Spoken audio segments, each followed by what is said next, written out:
It doesn't matter if you crochet as a hobby or as an art.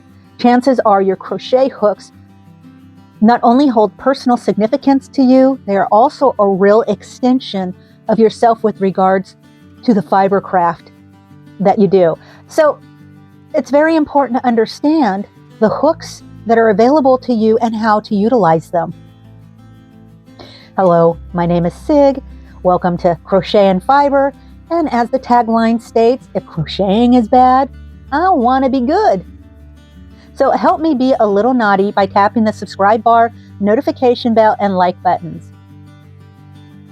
In today's video, I'm going to start off by a little bit of talk about crochet hooks. And then after that, we're going to do something that I particularly enjoy doing, and that's unboxing a couple of mystery yarn boxes. Very excited about that. And who doesn't love new yarn? Way! Okay, so moving it along, I got distracted by yarn. We honestly don't know exactly when the art of crochet originated or where it originated by that fact. But we do know that working with fibers to create useful daily items, fabrics, cordage, you name it, we did it. It goes back tens of thousands of years.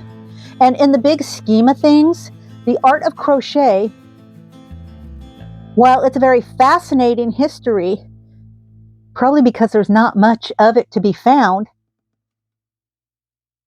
is also a very new addition to our records. It's not very old, not in the historical scheme of things. However, I'm not talking about the crocheting or crochet fabric itself, but rather I am talking about the hooks that make the fabric possible. Currently, it seems the first hook to be fashioned to create what we would recognize as a chain stitch was actually used in an embroidery technique called tambar.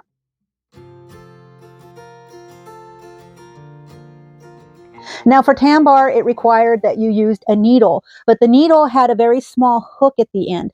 And then you would take that needle and you would fasten it to a handle. Tambar embroidery is still done to this day, and it is just beautiful.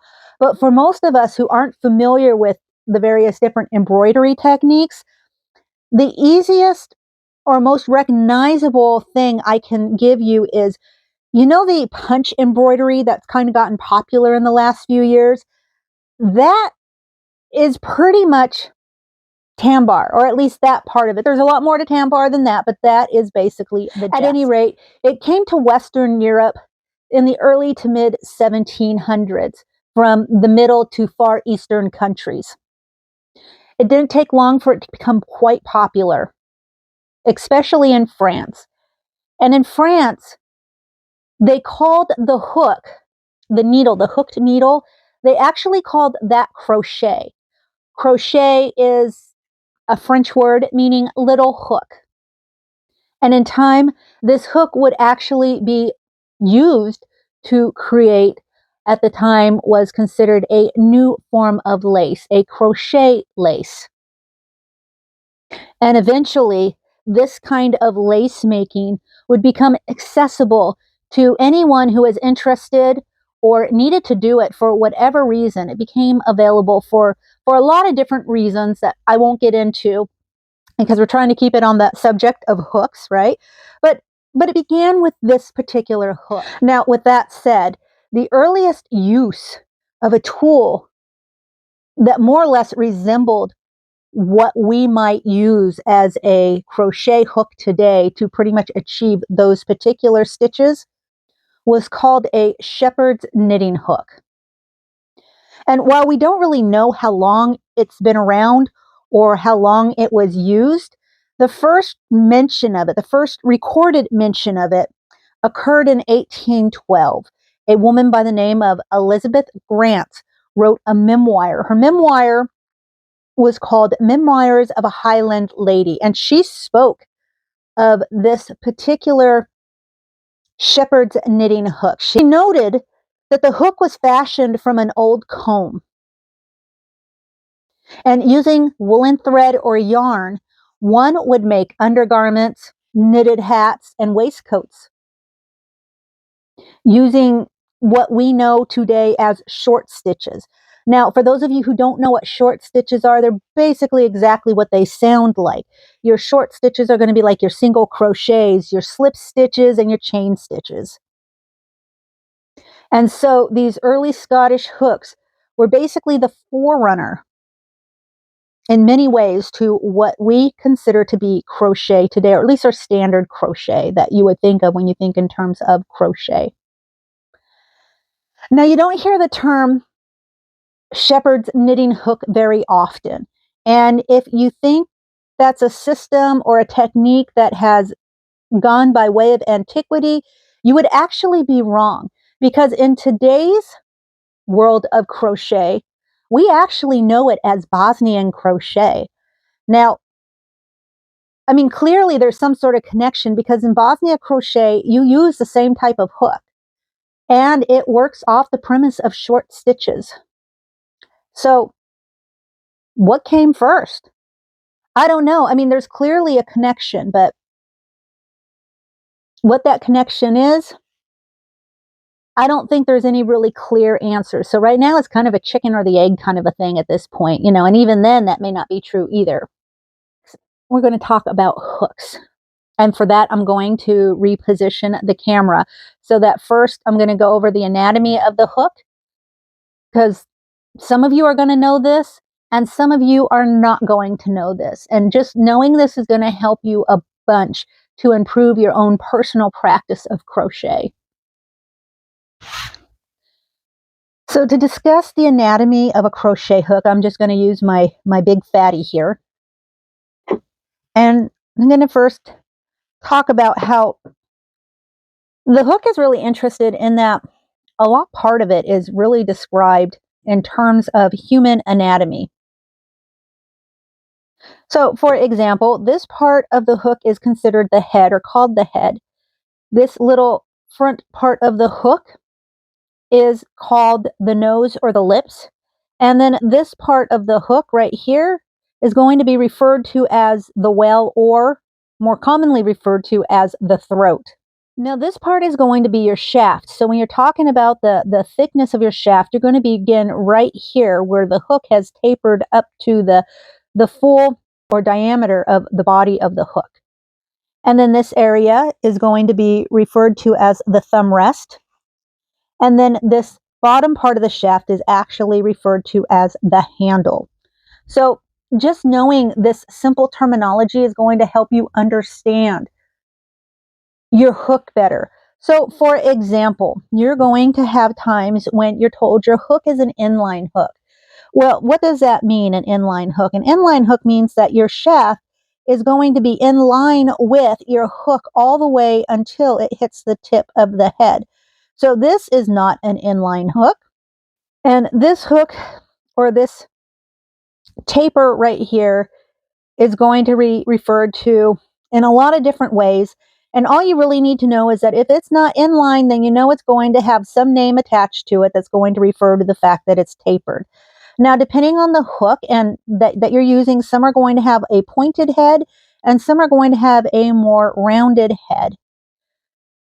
Your pointed heads, I personally find, are really good in terms of stitches like Tunisian stitches, where you need to go in and make kind of like fit into tighter spots, right? In like a waistcoat stitch, I think a pointy head works great because it helps you slip between the horizontal stitches and or the vertical stitches more easily when you're doing more intricate work, more complicated stitching.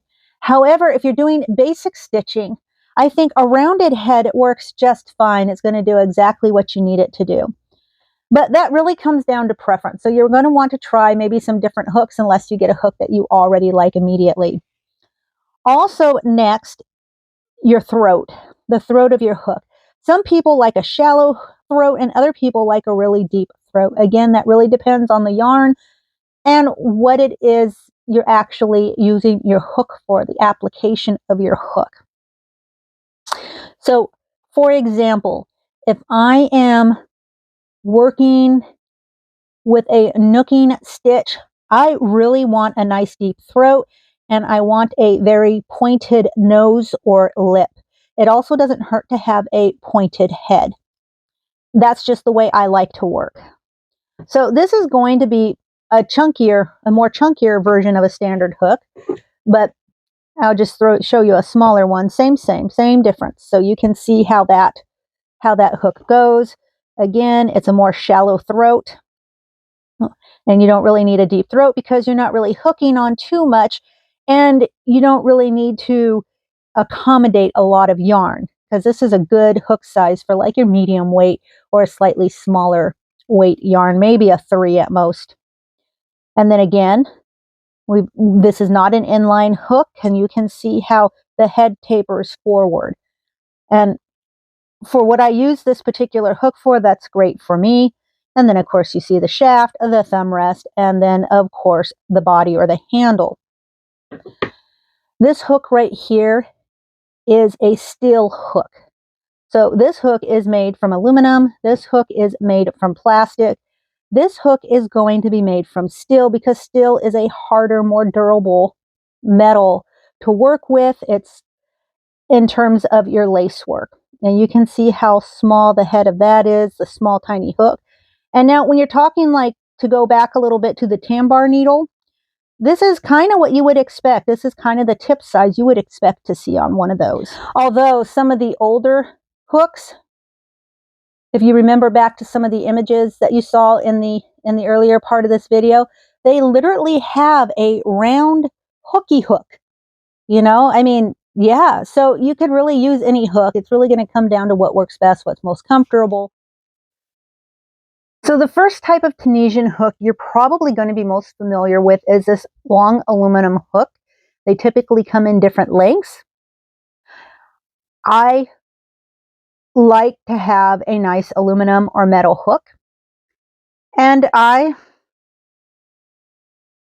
actually, to some degree, like working with these hooks, and they're so cheap. I mean, I think you can get a whole set of these for like 15, maybe 20 bucks tops. If you really look around or buy them used, you can get them for a lot cheaper. But the one thing I don't really care for is dealing with the long shaft. To me, that gets a little unwieldy, and it kind of strains my arm a little bit. Maybe that's one of the reasons why I'm not big on knitting either, because the motion, the movement, and this is very much like working with knitting needles to a degree. Now, the next type of Tunisian hook is going to be this hook, and this happens to be a wooden hook. It has a very rounded head and a very shallow neck. Now, some people love that. Oh, and it's wooden. That's not my favorite. For my personal taste, I want a deeper neck and I want a more pointy head. And then, of course, we all know how I feel about a wood hook. I just don't like working with it. However, plenty of people do. And if you're tight on funds, this is really a good option for you, because I think this is about as inexpensive as you can get. I think you can get like a whole set of these for just a few dollars. And as you can tell, there is a tubing attached to the back of this hook with a bead. And this allows you to do a much larger Tunisian piece without having the long straight shaft in your way. So this makes things a little easier to work with in terms of having your fabric and being able to maneuver your piece around while you work on it. Now, the next type of hook that I have to show you in terms of Tunisian are this set of hooks right here. So the hooks themselves, I have cables that I can attach to the bottom of the hook. So the hook is an aluminum. It is an inline hook, and it has a very pointed head. These are all things that I like about a Tunisian hook, or that I like to work with in terms of a Tunisian hook. And then I don't know if you can see, but it has a nice deep throat that I like to work with. And I know that sounds terrible, but we'll just keep going. Also, these cables come in a variety of sizes. So I've got like 4 different sizes of cable here. And then another thing I like about this is my hook itself, the body of the hook or the shaft of the hook is almost completely symmetrical, except for the little thumb rest. And so this will keep my stitches nice and even. And then of course, if I wanted to use a double hook, I could simply have another set of these, and I can connect the two hooks together and create a circular crochet if I wanted to do a double hook doing a circular crochet motion, or if I wanted to do a double hook technique of crochet, which is a thing. I don't have a double-headed hook right here to show you what that looks like, but if you looked it up, you could see what that is and how you might work with it. It's not a very popular stitch, but people do it. And you see it done much more in Europe than you do here. I can use these hooks when I'm just doing a regular crochet project, if that's what I want to do. Or I can use them in Tunisian crochet. I can even use these to nook with. I don't like using these to nook with, and I will get into that with you here in just a couple of minutes. But you could potentially use these to nook with. And then finally, we have the nooking hooks. Now this hook is a little interesting. It came on the scene in the early 1990s. So, oh gosh, maybe 30 years ago. So this is really super new. Now, I want to argue that there was a pre-runner to this, and it was sort of kind of similar. And it was an as seen on television version of its day. It came from a company called K-Tel. And this company was an early runner back in the 60s, and I believe the 50s, and certainly the 70s. It was kind of the forerunner of infomercials and as seen on TV. And they sold a product that was called the knitter. And this knitter consisted of a shaft and these weird plastic things on either end and instructions to show you how to basically get the knitted look that you're looking to get with, I don't know that they called it a hook, but it was like a single needle. Very strange. Actually, I'm surprised it lasted as long as it did, but they're still available and you can still find them. So if that's something you're interested in playing around with, check it out. But the nooking, or the needle, basically, this right here, this needle, maybe you want to call it a crochet needle, but really it's also a weaving locker hook. This particular one right here, you can see it has a relatively pointy head, not too bad, but the profile of it is much more narrow and long, and it has an extremely deep throat and actually a pretty strong lip or nose. And then of course it has the eye in the back. And this is for making rugs with, basically. This is for hooking rugs and also for nooking. So the Japanese created what we recognize as the first nooking needle or hook. They actually called it a super miracle needle. Yeah, a super miracle needle. Trying to remember this, I'm sorry.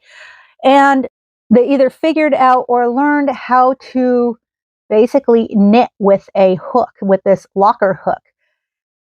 Now, when they developed theirs, they made one, and you might even still be able to find some for sale. I found one for sale on eBay. I didn't buy it. I don't need it, but I thought it was quite interesting. And if you're into collecting hooks, it's something you might want to keep an eye out for.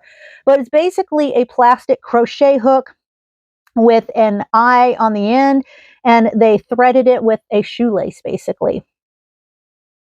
Now, here in the States, we had our own version, basically the same thing. I think it was probably a knockoff of the Japanese patented hook, and we called it Amazing Needle. Now, I've seen that one too, and I've seen that one for sale, and it's basically the same thing, except that one is wood, and it looks more like these bamboo wooden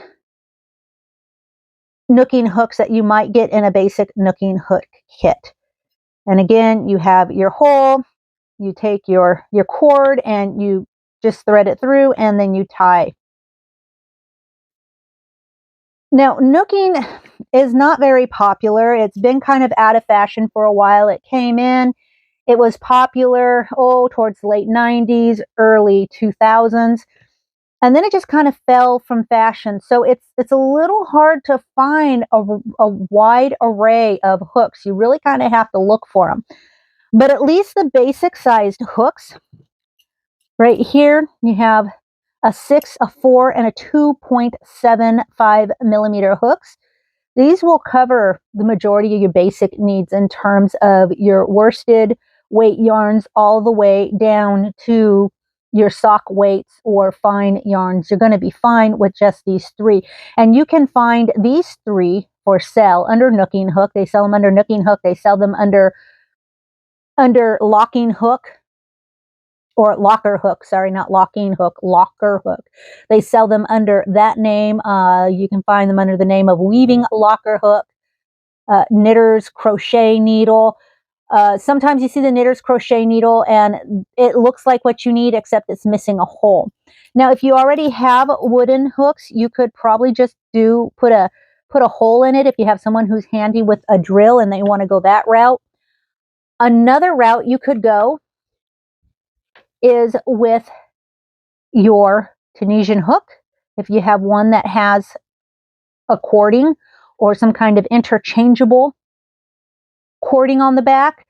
So to touch on what I was talking about earlier, the metal cording or the wire that's used on my interchangeable Tunisian hook set, I wouldn't use that for knitting for me personally, because I feel like the wire is too stiff and I feel like it gets in the way of me hooking around the loop like I need to. So I don't like that. So if I were going to do a Tunisian hook and go, try to keep things affordable or just work with what I had, if I had something like this, it's just a matter of removing this bead and this particular hose. It's very pliable, and so it works very much like a thread or a shoestring that you might otherwise run through your nooking project.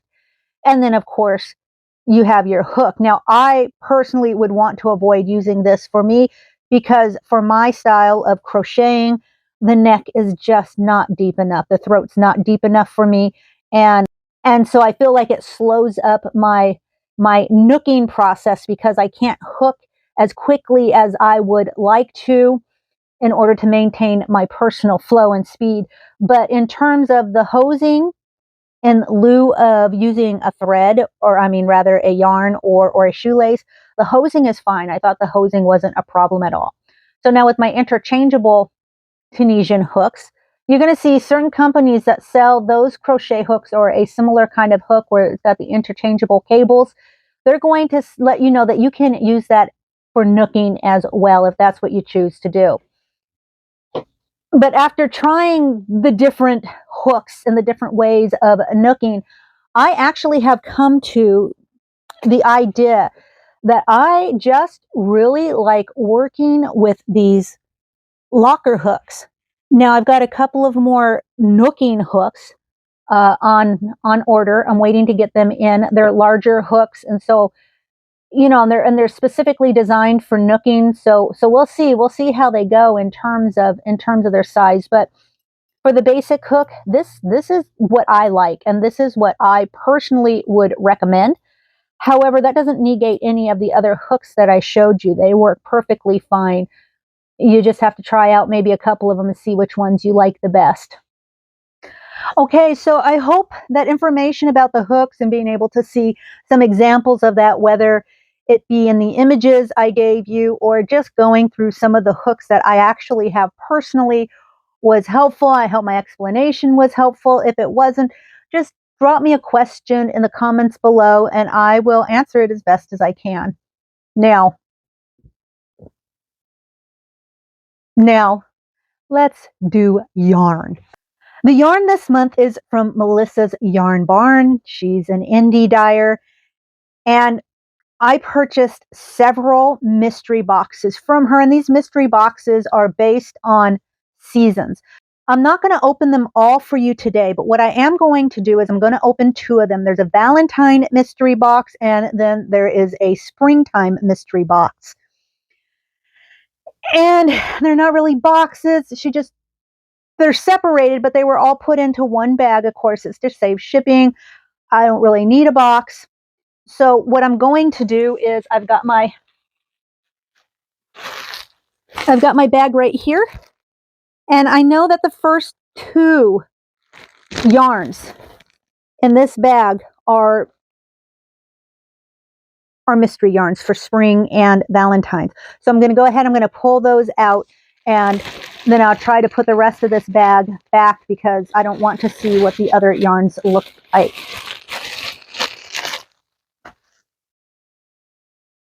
Okay, so they are in clear bags.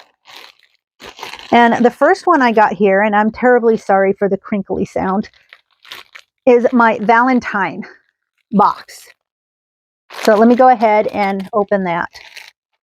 Okay, so the Valentine box was $28 plus some shipping, but because I purchased several of these boxes at one time, shipping was pretty minimal. And this is what we got. A little chocolate covered strawberry, perfect for Valentine's Day. I'm just telling you right now, that was sweet and cute. Let me see. So this tells me right here that the yarn itself is hand-dyed yarn. It's sock weight. It's 75% superwashed merino and 25% nylon. It's 100 grams. The tag here says $26. I paid $28. And so I'm sure that has something to do with covering the cost of, shipping and seller fees for Etsy's and all that other stuff. You expect to absorb those costs, especially when you're buying from an indie dyer, because they still have quite a bit of overhead and they're not making a whole lot of money, I don't think. But at any rate, so this is really pretty. Feels really good. I'm not unhappy with that at all. So let me get the information here and see what it says. So it tells us Valentine's Day is coming soon, and we decided to roll out the romantic soft colorways to celebrate with this fun Valentine's mystery yarn. So if you were to get a box yourself, if you were to look her up on Etsy, Melissa's Yarn Barn, and order one of these boxes, you may not get the colorway I got. They reserve the right to put different colorways in these boxes, but the colorways are guaranteed to be a colorway that matches the season or the special occasion, something that you would expect to see in that mystery box. So this is really, really pretty. I'm really excited to see what this works up like. They tell us that the yarn will be a fingering weight, which it is, in a soft romantic colors, traditional Valentine colors. And no two boxes are exactly the same. So that's nice. That wasn't a bad price. It's pretty standard pricing. And that was a beautiful yarn. Now, let's move on to the next yarn. This is our springtime yarn.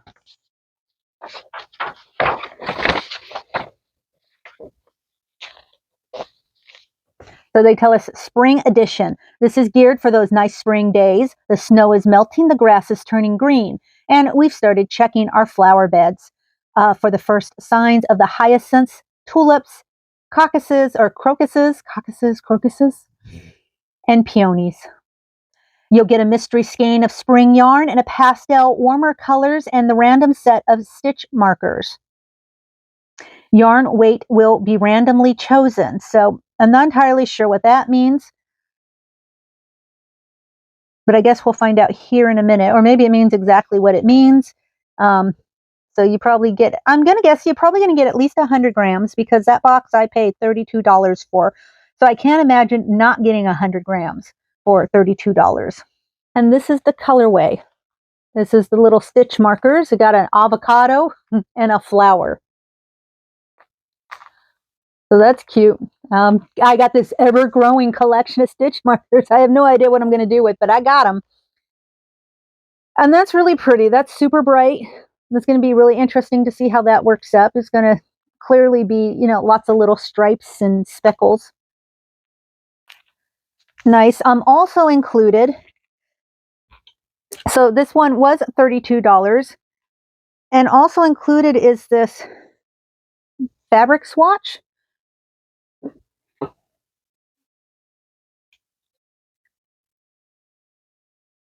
Maybe a washcloth, I don't know. It's clearly a woven swatch. It's pretty. What I'll end up doing with this right here, if you can see, is I will end up putting this into my fabric box, because I'm sure there is something I can definitely do with that piece of woven material. But now I think it's time for me to say goodbye and let all you good people go. Have another quick look at these beautiful colorways. More sock yarn for Sig. We love sock yarn. Yay! And when I talk in the third person, you know I'm excited about it. I love yarn. Don't know what to say. But what I do know, what I need to say is I need to thank you for joining me today, and stay safe. Stay warm, stay safe. Try to keep your heads cool and your hearts warm, but don't take any shit. All right. We'll talk to you soon. Bye-bye now.